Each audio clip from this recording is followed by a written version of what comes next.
Homosexuality was considered a disorder in Sweden until 1979, when gays started asking and obtaining social security benefits for their condition and got it quickly declassified.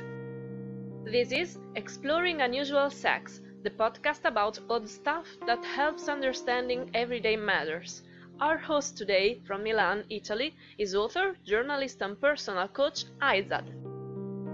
Welcome. In this episode we talk about kinky insects, magical gender changes, unreasonable embarrassment, dirty comics and much more. Let's get starting, and the first topic is creaky sexologists. A huge problem for sexology research is data reliability. Studies and surveys are mostly done by recruiting university students who are a sample too small and too unvarying in age, culture and health to provide meaningful information. So, phone and online surveys are used, featuring another problem. People lie. This happens with every survey, but it is even worse with sex, because people tend to exaggerate, minimize, joke, and, obviously, not to feel like broadcasting their personal stuff, especially if it is about rather uncommon preferences. Still, we fortunately have alternatives. The game changer was the ubiquity of the internet. If you cannot trust what people say, well, you just have to spy on what they do when they don't know they are being observed. The nice thing is that you need no evil surveillance conspiracy. To do that, it is sufficient to access the freely available data the subjects themselves spread online without thinking twice.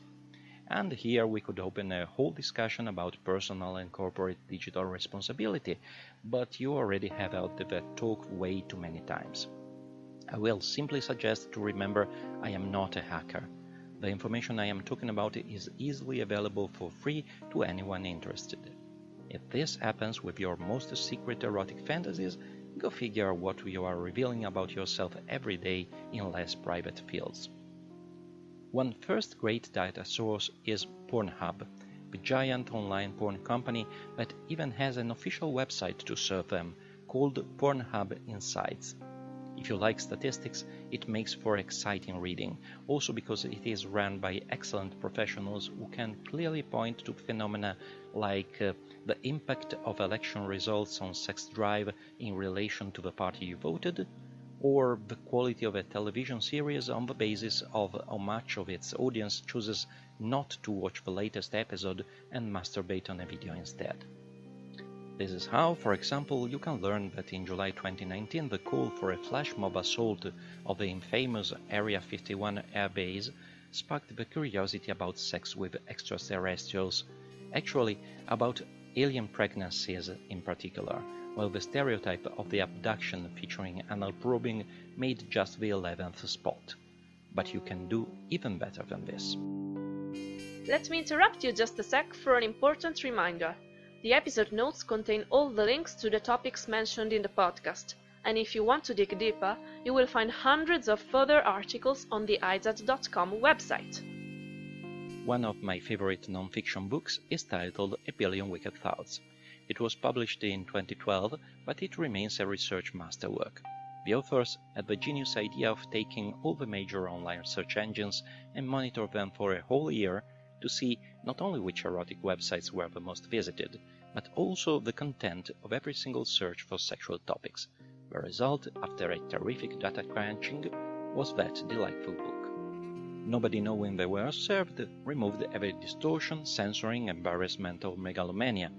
This is why you discover, for example, that for every 2 persons looking for information about how to reduce their environmental impact, there is one hunting for a tutorial about how to be penetrated by a dog, or that the number of people seeking a good cunnilingus tutorial is double the one of those wanting to know how to write a killer resume.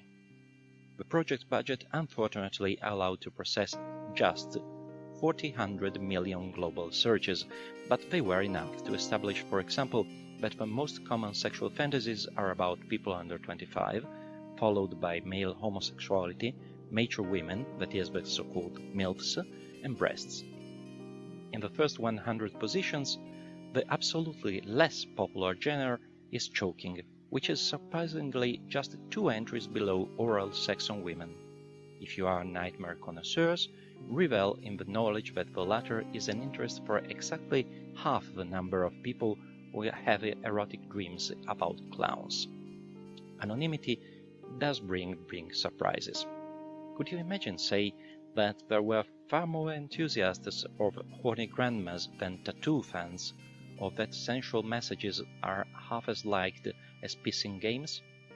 These are the sorts of realizations that make me question my career choice, involving hours of data analysis to maybe learn that puffy nipples are about 14 times more desirable than perky ones. Well, c'est la vie. This is a side effect of living in wonderful times, when for the first time ever we can know with full certainty fundamental facts such as how belly fetishism is an almost exclusively Northern Indian prerogative. Think about it next time you visit an erotic website. The Sexual Explorers Manifesto is a global initiative to spread a healthier and more positive approach to sexuality. You can easily find it with an online search, but in the meantime, let's take a closer look at one of its 15 items. Today's one says: Sexual happiness is worth more than any shyness. Due to several historical, cultural, and economic reasons, sex is often represented in outrageous, ridiculing, or guilty terms. Growing up surrounded by such disinformation does condition many persons to live their own sexuality as a burden or something to be ashamed of, but the sole effect of that attitude is to cool malaise. Thus, the first step of sexual exploration is to reject negative stereotypes and nurture the intellectual honesty required to recognize what your pleasure consists of. The same candor must be exercised when talking about these subjects with other people, especially when describing your preferences to your partner. To preventively mutilate your own satisfaction out of fear of being ill-judged by the person you want to share your utmost intimacy with is a nonsense. This is your moment. In every episode, we pick one question among those sent to our expert at podcast@ayzad.com. So let's get writing to get an answer like this. And there I was thinking I had a strange name. The question for this episode of Exploring Unusual Sex is from, translating from Italian, someone Bert, who sounds quite worried. Is it true that chalice is made with powered roaches? He asked. Oh Christ. If I didn't hear even much worse, I would have thought you were pulling my leg. But you deserve a serious answer, especially because, no matter how absurd it sounds, the question has a point. First of all, the active ingredient of the drug you mentioned is a synthetic molecule called tadalafil, which is used against erectile dysfunction and never walked around on 6 legs. Before chemistry reached these results, however, both males and females not feeling great used food and substances thought as aphrodisiac, meaning sexually arousing, that are still present in various cultures, traditional medicine. Problem? They don't work.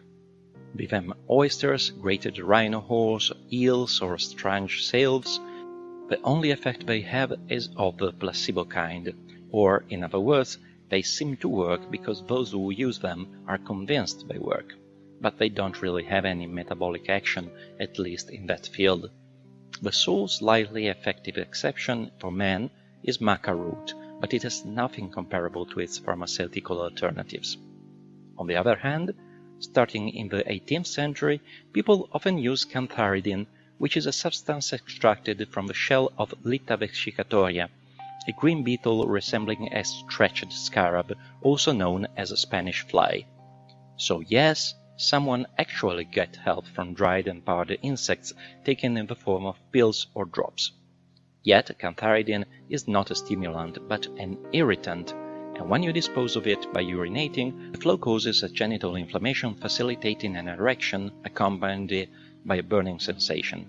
Veterinarians use it to drive animals to mate, but its use is discouraged with humans because it can cause chronic damage to the kidneys when you are lucky. Fact is, cantharidin is a poison, and the difference between a sexy effect and a deadly dose isn't that much. Just think that even an expert like the Marquis de Sade was put on trial due to a few too powerful cantharidin bonbons, which in the past were also used to abort pregnancies. It is not a case if today most of the stuff sold as Spanish fly actually contain very different ingredients, which are typically chili pepper, ginger and ginseng. Nobody wants to go to prison for an over-enthusiastic customer. In Germany, you can also find pills and drops guaranteed with true cantharidin, but they are homeopathic products, where the active ingredient is so diluted to be actually absent. After solving this doubt too, I want to remind everyone that sex should always be a pleasure, not a problem, even when it is uncommon. However, if you are experiencing issues, I can help you as a personal coach to discover together the ideal strategy to win back your happiness in this field. You can get in touch through my website ayzad.com, spelled A-Y-Z-A-D, and saying you are a listener of this podcast will earn you a 20% discount on the first session. This episode is almost over, but we still have time to read one entry from XXX, the Dictionary of Unusual Sex, available in online bookstores everywhere, but in Italian only for the moment. Today's entry is Tijuana Bible. Between the two world wars, the Mexican village of Tijuana, just outside of the United States border, was the place where Americans could run riot forgetting the strict laws of their own country. More specifically, those regarding sex and pornography, so much so that Tijuana had become synonym with vice and perversion, even when everything happened on the other side of the border. The Bibles in question, for example, were 8 comic books in which the most famous characters from animated cartoons, but also from politics, showbiz and so on, were shown in the altogether in funny and loose stories. Those publications, sometimes created by the official authors of those characters, were sold under the counter of many shops until 1950 or so, and they are now considered precious collector's items. And that really was it. Before leaving you with one last unusual sex fact, I want to thank you for listening and invite you to follow me on my social networks and above all on my website, ayzad.com, which is also the ideal place to sign up for my newsletter. That way you'll get straight in your inbox new articles, reviews, invitations to events, and the notification for new podcast episodes which you can listen to and comment pretty much everywhere, like iTunes, Spotify, YouTube, Spreaker, and so on. If you liked exploring unusual sex, I would also like to invite you to fill the Tell Me About You form you can find linked in the episode notes, so you will help me make the next episodes even better and closer to your tastes. Finally, you can also lend a hand by telling your friends about this podcast and writing about it on your social networks. Thanks, and before moving on to the next episode, here's the fact I promised you. Enjoyment of magical or forced sexual transformation fictions is the best single factor to predict whether a transsexual will eventually undergo sex change surgery.